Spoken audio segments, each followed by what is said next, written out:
Hello बच्चों, क्या हाल चाल, कैसे हैं आप सब? बढ़िया होंगे, मस्त होंगे, ज़बरदस्त होंगे। स्वागत है आपका अपने YouTube channel DC concept academy में। साथ ही इस वीडियो में बात कराएंगे क्लास 12th के मैथमेटिक्स की, जिसका चैप्टर है आपका मैट्रिसेस। चैप्टर का नाम क्या है? मैट्रिसेस। तो ये एग्जाम की पॉइंट ऑफ व्यू से बहुत ही इंपॉर्टेंट चैप्टर है, और इम्पोर्टेंट होने के साथ साथ ये क्या है, सिंपल भी है। तो चलिए समझते क्या है। तो जैसे मैट्रिसेस होता क्या है, साथ ही इस पर सबसे पहले इस पर बात करेंगे। तो जैसे मान लीजिए हमारे पास एलिमेंट्स हैं, क्या है? एलिमेंट्स है, नंबर्स दिए हुए हैं 1 2 3 4 5 6 7 इस तरीके से। और इन नंबरों को यदि हम रो और कॉलम में अरेंज कर दें तो ये क्या कहलाता है? मैट्रिक्स कहलाता है। तो चलिए क्या होता है इससे समझते हैं हम लोग। तो मैट्रिक्स में देखिए, पहले मैट्रिक्स की डेफिनेशन समझेंगे। डेफिनेशन क्या होती है? तो क्या होता है देखिए, द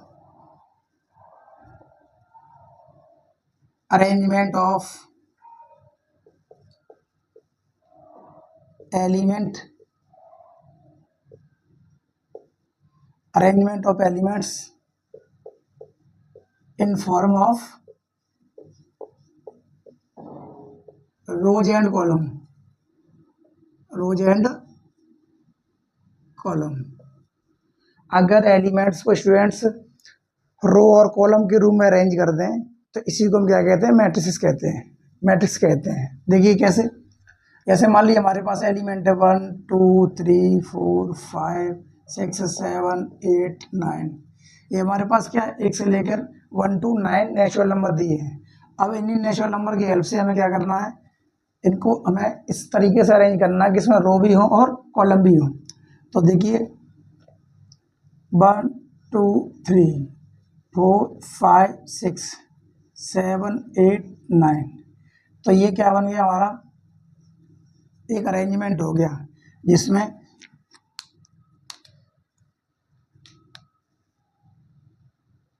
इस तरीके से हमारे पास जो हॉरिजॉन्टल लाइन है R1 R2 R3, ऐसे ही वर्टिकल जो लाइन है C1 C2 C3।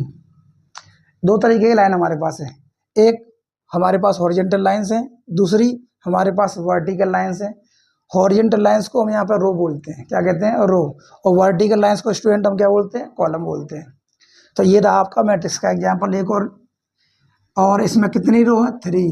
कॉलम कितनी है? 3। तो ये 3x3 का मैट्रिक्स है। एक एग्जाम्पल और देखेंगे, एग्जाम्पल नंबर 2। जैसे हमने मान लिया एक A B C और D, इसमें कितनी रो हैं?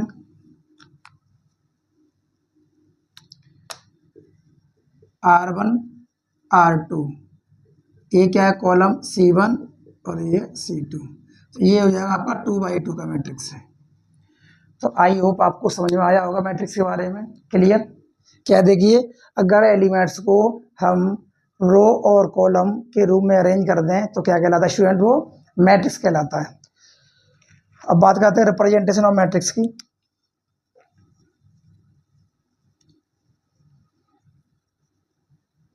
Representation of matrix. तो देखिए, किसी भी मैट्रिक्स को रिप्रेजेंट करने के लिए सबसे पहले नोटेशन होना चाहिए। तो इसकी जो नोटेशन होती है, मैट्रिक्स को कैपिटल लेटर के द्वारा रिप्रेजेंट किया जाता है।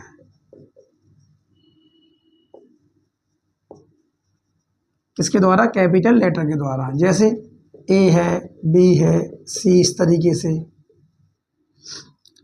दूसरा पॉइंट है इसका, इसके जो एलिमेंट हैं वो स्मॉल लेटर के द्वारा, स्मॉल लेटर के द्वारा। और कहाँ उनको रखते हैं? स्क्वायर ब्रैकेट में रखते हैं स्टूडेंट्स। थर्ड पॉइंट हमारा, हॉरिजॉन्टल लाइन, हॉरिजॉन्टल लाइंस जो होती हैं उनको हम रोज बोलते हैं, और रोज को रिप्रेजेंट करते हैं M से। नेक्स्ट पॉइंट है हमारा, जो वर्टिकल लाइन होती हैं वर्टिकल लाइंस होती हैं स्टूडेंट्स, उन्हें हम कॉलम बोलते हैं। कॉलम को एन से रिप्रेजेंट करते हैं। फिफ्थ पॉइंट है हमारा, अगर रो और कॉलम का मल्टीप्लाई कर दें, क्या करते हैं, मल्टीप्लाई, तो इसी को हम बोलते हैं ऑर्डर ऑफ मैट्रिक्स। क्या बोलते हैं इसे, ऑर्डर ऑफ मैट्रिक्स। तो ये हमारे कुछ पॉइंट रहे मैट्रिक्स को रिप्रेजेंट करने के। क्या है, पहला नोटेशन जो होती है वो कैपिटल लेटर के द्वारा, ए बी सी इस तरीके से हो सकता है। दूसरा स्टूडेंट, जो एलिमेंट्स होते हैं इसके, वो स्मॉल लेटर के द्वारा रिप्रेजेंट करते हैं, और इनको हम क्या करते हैं, स्क्वायर ब्रैकेट के द्वारा या स्क्वायर ब्रैकेट में एलिमेंट्स को पुट किया जाता है। तीसरा पॉइंट है हमारा, इस तरीके से जो हॉरिजेंटल लाइन है, हॉरिजेंटल लाइंस को हम क्या बोलते हैं, रो बोलते हैं, और रो को किससे रिप्रेजेंट करते हैं स्टूडेंट, एम से। और जो वर्टिकल लाइंस हैं इनको हम कॉलम कहते हैं। वर्टिकल लाइन मीन्स इस तरीके से, कॉलम 1, कॉलम 2, कॉलम 3, इसे हम एन से रिप्रेजेंट करते हैं। और अगर रो और कॉलम का मल्टीप्लाई कर दें तो क्या कहलाता है, उसे ऑर्डर ऑफ मैट्रिक्स कहते हैं। क्या कहते हैं, ऑर्डर ऑफ मैट्रिक्स कहते हैं। मैट्रिक्स को थोड़ा ठीक कर दें, मैट्रिक्स कहते हैं। तो ये रहा हमारा रिप्रेजेंटेशन ऑफ मैट्रिक्स। अब इसके एग्जाम्पल देख लो एक दो, इसमें एग्जाम्पल आ जाएगा स्टूडेंट्स। जैसे पहला है नोटेशन, जैसे हमने मान लिया एग्जाम्पल के लिए, ए हमारे पास एक मैट्रिक्स है। दूसरा, इसके जो एलिमेंट आएंगे A B C D E F G H आई।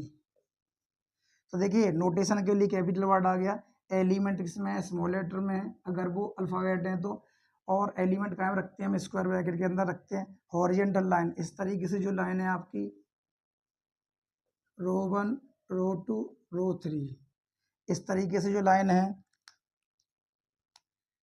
इस तरीके से जो लाइन है वर्टिकल लाइंस, इसको बोलते हैं कॉलम 1, कॉलम 2, कॉलम 3। उसके बाद यहाँ पे बॉटम साइड में राइट हैंड की ओर स्क्वायर ब्रैकेट के नीचे कितनी रो है, 3, कॉलम कितने हैं, 3, तो इसे हम कहेंगे 3x3 का मैट्रिक्स। क्या है ये, 3x3 का मैट्रिक्स। इसका एक और एग्जाम्पल देखिए, एग्जाम्पल नंबर 2। जैसे मान लीजिए बी एक मैट्रिक्स है, 1 2 3 4, 2 1 3 2, 1 2 1 0। इसमें स्टूडेंट हमारे पास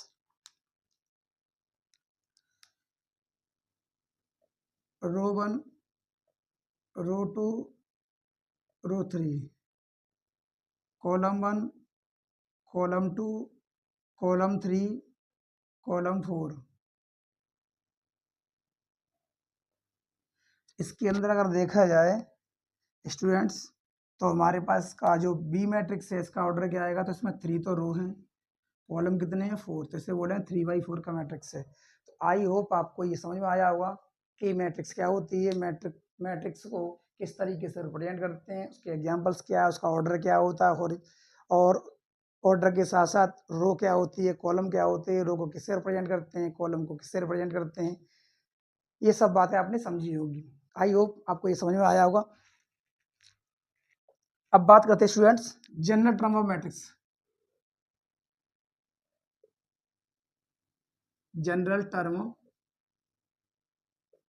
of matrix. General term of matrix के लिए जैसे कंसीडर कर लीजिए हमारे पास एक मैट्रिक्स ए है जिसका पहला एलिमेंट है ए, और यहाँ पे फर्स्ट रो है, फर्स्ट कॉलम है। ऐसे ही हमारा दूसरा एलिमेंट है फर्स्ट रो का सेकंड कॉलम है, फर्स्ट रो का थर्ड कॉलम है। इसी तरीके से अगर इसको आगे बढ़ाएंगे तो देखिए ये फर्स्ट, ये 1 है, ये 1 है, ये 1 है, इसका मतलब फर्स्ट रो है, तो यहाँ पे भी 1 आएगा। अब यहाँ पे सेकंड वाला देखिए, यहाँ 1 है, ये सेकंड कॉलम है, ये थर्ड कॉलम है, तो इस तरीके से डॉट डॉट इसको मैं जे कॉलम मान लेते हैं।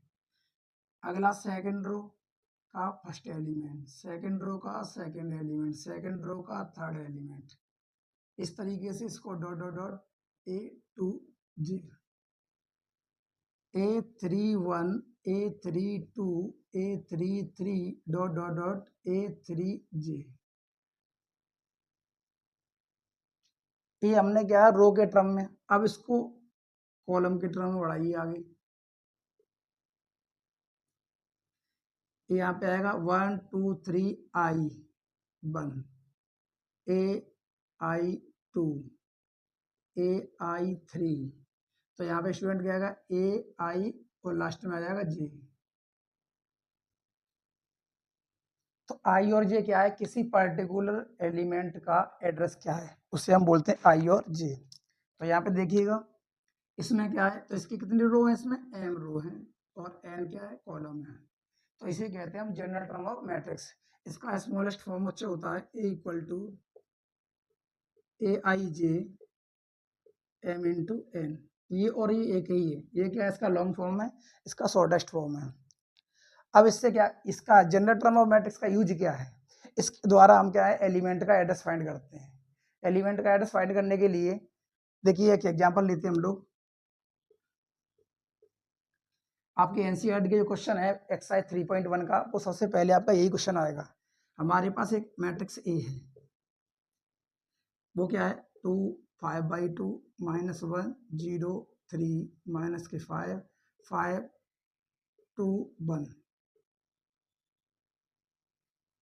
इसने पूछा है फाइंड, हमें क्या करना है, फाइंड करना है। तो क्वेश्चन लिखते हैं पहले क्या क्या फाइंड करना है। सबसे पहले फर्स्ट क्वेश्चन है आपका इसका,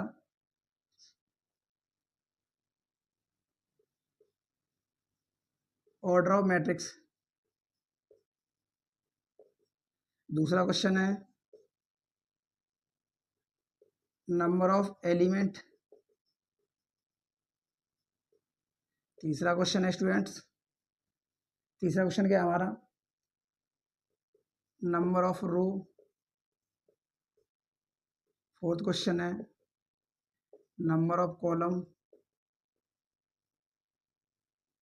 फिफ्थ क्वेश्चन है हमारा find A23 A31 A22 A13। इस तरीके से इसने हमें क्या चार क्वेश्चन का एड्रेस पूछा है। A23 की वैल्यू इससे क्या आएगी, A31 कितना आएगा, A22 कितना आएगा, A13 कितना आएगा।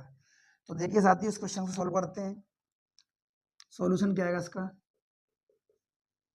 सबसे पहले order of matrix. Order of matrix क्या होता है हमारा, अगर रो और कॉलम का मल्टीप्लाई करते हैं, इसमें कितनी रो है, रो 1 रो 2 रो 3, 3 रो है। कॉलम कितने 1 2 3, 3 कॉलम है। तो इसका पहला जो सॉल्यूशन आएगा, ऑर्डर आएगा, ऑर्डर ऑफ मैट्रिक्स 3 × 3, 3/3 का मैट्रिक्स है। फर्स्ट क्वेश्चन हो गया। सेकंड वाले का सॉल्यूशन क्या आएगा, number of element. Number of element student क्या होता है, रो और कॉलम का मल्टीप्लाई कर दो, 3 × 3 कितना हो जाएगा, तो इसमें 9 एलिमेंट्स आ जाएंगे। थर्ड क्वेश्चन क्या है, नंबर ऑफ रो।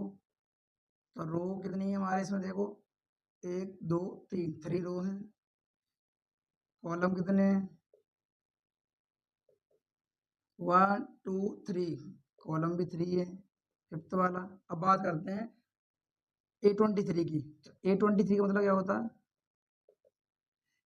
इस पहला वाला जो एलिमेंट है वो रो को रिप्रेजेंट करेगा, दूसरा वाला एलिमेंट है वो कॉलम को। तो second row third column, second row third column, इसकी वैल्यू इक्वल टू होगी -5 कॉमा। फिर उसने पूछा है A31, A31 की value, A31 means third row first column, third row first column, इसकी वैल्यू हमारे पास कितनी है 5। उसके बाद उसने पूछा A22, A22 का मतलब second row second column, second row आपकी ये रही, सेकंड कॉलम ये रहा। तो ये वाले जो एलिमेंट आएंगे मैं इसको एक बार A22 कितना आ जाएगा 3 आ जाएगा। और फाइनली हमारा इसने लास्ट पूछा है A13, A13 मतलब first row third column, first row third column, इसकी वैल्यू आएगी -1। तो देखिए एक बार मैं हाईलाइट कर देता हूँ। A23, 23 माने second row third column, second row third column पे एक एलिमेंट आपका ये है -5। A31, A31 का means third row first column, third row first column, एक एलिमेंट आपका ये आ जाएगा। A22 second row second column, एक एलिमेंट आपका ये रहा। और A13 माने फर्स्ट रो थर्ड कॉलम। ये वाले स्टूडेंट आपके सामने इसका इस क्वेश्चन का सॉल्यूशन है। आई होप आपको ये समझ में आया होगा कि किसी भी पर्टिकुलर एलिमेंट का एड्रेस किस तरीके से निकालते हैं, ऑर्डर ऑफ मैट्रिक्स किस तरीके से फाइंड करते हैं, नंबर ऑफ रो क्या होती है, कॉलम्स क्या होते हैं। सो आपके सामने ये क्वेश्चन है, एनसीईआरटी का पहला क्वेश्चन आपकी बुक में यही मिलेगा, आराम से आप चाहो तो उसे सॉल्व कर सकते हो।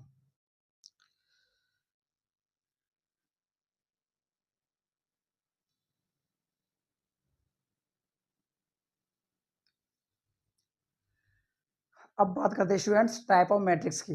अब तक हमने क्या समझा, मैट्रिक्स का कुछ एक बेसिक समझा, मैट्रिक्स क्या होती है, रिप्रेजेंटेशन ऑफ मैट्रिक्स क्या होता है, और मैट्रिक्स को किस तरीके से रिप्रेजेंट कर दिया जाता है, उसके एड्रेस क्या है, जनरल टर्म क्या होता है, ऑर्डर क्या होता है, रो क्या होती है, कॉलम क्या होता है। तो ये बेसिक्स था।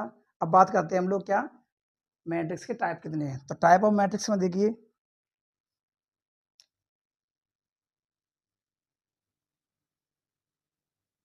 Types of matrices. तो इसमें सबसे पहला टाइप होता है मैट्रिक्स में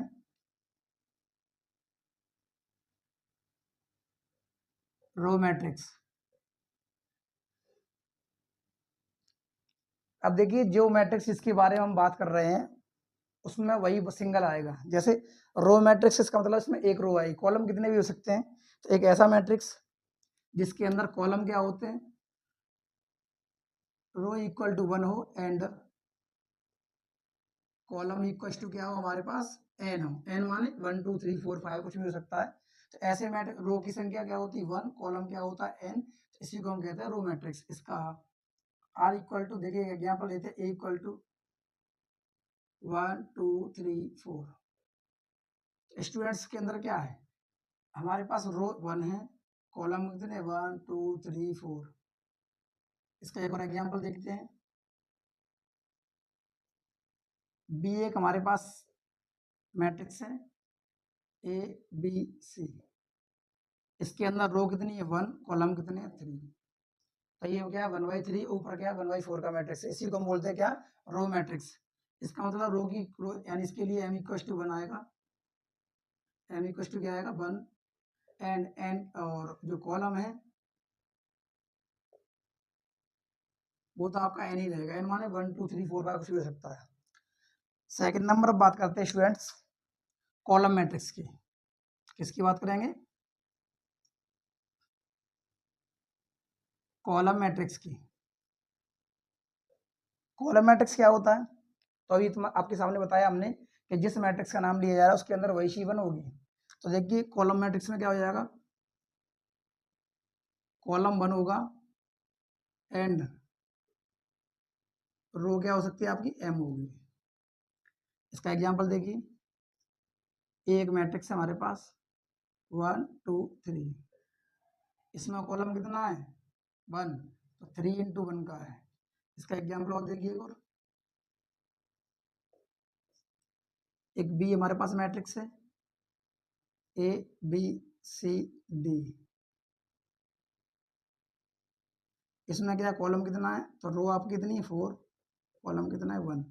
तो ये 4 इंटू 1, ऊपर वाला 3 इंटू 1। तो आपको रो मैट्रिक्स और कॉलम मैट्रिक्स एकदम क्लियर हो गया होगा, क्लियर। आगे देखिए स्टूडेंट्स, रो हो गया, कॉलम हो गया, इसके बाद थर्ड नंबर पे आता है आपका स्क्वायर मैट्रिक्स। क्या आएगा, square matrix.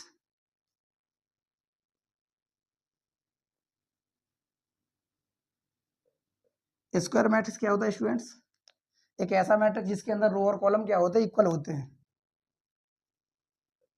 Rose and column क्या होते हैं, are equal. M equal to क्या होता है, इसमें एन होता है, इसी को हम बोलते हैं क्या, स्क्वायर मैट्रिक्स। जैसे मान लीजिए इसका जनरल टर्म देखा है तो a equal to a i j m into m हो सकता है, इसको हम कह सकते हैं a i j n into n हो सकता है, क्योंकि एम और एन आपस में इक्वल है। तो दोनों या तो एम हो सकते हैं, दोनों या तो एन हो सकते हैं। ये नहीं होगा इसमें एम और एन डिफरेंट हो, क्योंकि डिफरेंट हो जाएगा तो ये स्क्वायर मैट्रिक्स नहीं होगा। इसका एग्जांपल देखिए, हमारे पास एक मैट्रिक्स है 2 5 6 4। इसमें कॉलम कितने हैं? 2। रो कितनी है? 2। तो ये 2/2 का हो गया। एक 3/3 का 3/3 का मैट्रिक्स देखिए, B इक्वल टू 1 2 3 0 1 5 5 2 6। कितनी रो है? 3। कॉलम कितने हैं? 3। तो ये 3/3 का मैट्रिक्स है। तो स्क्वायर मैट्रिक्स क्या होता है? ऐसा मैट्रिक्स जिसके अंदर रो और कॉलम इक्वल हो, उसे स्टूडेंट्स क्या कहते हैं हम लोग? उसे क्या कहते हैं? स्क्वायर मैट्रिक्स कहते हैं। क्या कहते हैं? Square matrix. तो आगे देखिए अगला 4 टाइप का मैट्रिक्स आएगा हमारे सामने। इसका नाम है आपका diagonal matrix.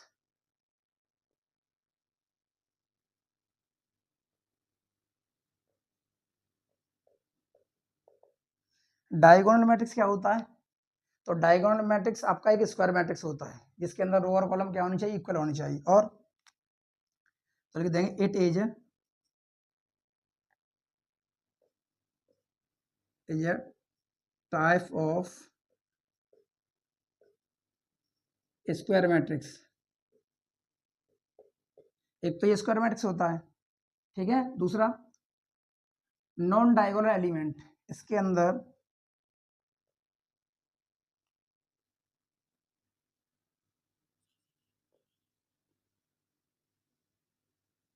Non diagonal element equal क्या होता है? 0।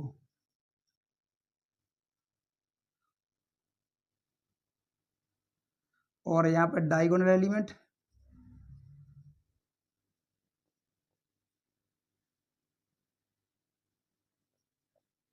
क्या होते हैं? नॉट 0। इसका एक एग्जाम्पल लीजिएगा। इसका एग्जाम्पल आया, इससे हमारे पास एक सेट है, सॉरी हमारे पास एक क्या है? मैट्रिक्स है A0 0 0 B0 0 0 C। आपने क्या देखा इसमें? हमारा जो डायगोनल के एलिमेंट है, डायगोनल के जो एलिमेंट है वो सभी क्या है? नॉन जीरो है। कैसे हैं? नॉन जीरो है। और जो नॉन डायगोनल एलिमेंट है वो सभी क्या है? जीरो है। इसीलिए हम इसको क्या कहेंगे? डायगोनल मैट्रिक्स कहेंगे। एक और एग्जांपल देखिए 2/2 का। B equal to 2 0 0 3। इसमें क्या है? हमारे नॉन डायगोनल एलिमेंट क्या है? वो छोड़कर शेष के एलिमेंट क्या है? 0 है। तो ये भी क्या, ये 3/3 का है स्टूडेंट, ये 2/2 का है। तो हमने कितने मैट्रिक्स पढ़े? Row matrix, column matrix, square matrix, diagonal matrix. हमने 4 तरीके के मैट्रिक्स को क्या कंप्लीट कर लिया है। और आई होप आपको समझ में आ गया होगा। अगर वीडियो अच्छा लगे तो लाइक जरूर कीजिएगा और अपने साथियों को शेयर कीजिएगा। आगे नेक्स्ट मैट्रिक्स है बच्चों हमारा 5th वाला, इसको कहेंगे हम लोग क्या? Scalar matrix.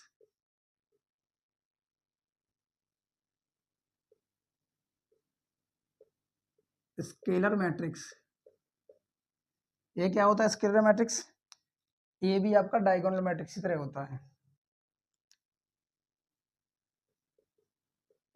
It is a type of diagonal matrix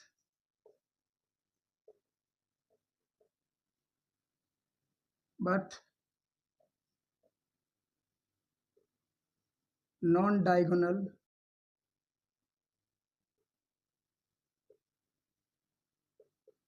elements are same। क्या ये एक तरीके का डायगोनल एलिमेंट क्या होता है? मैट्रिक्स होता है, लेकिन इसके अंदर नॉन डायगोनल एलिमेंट जो हैं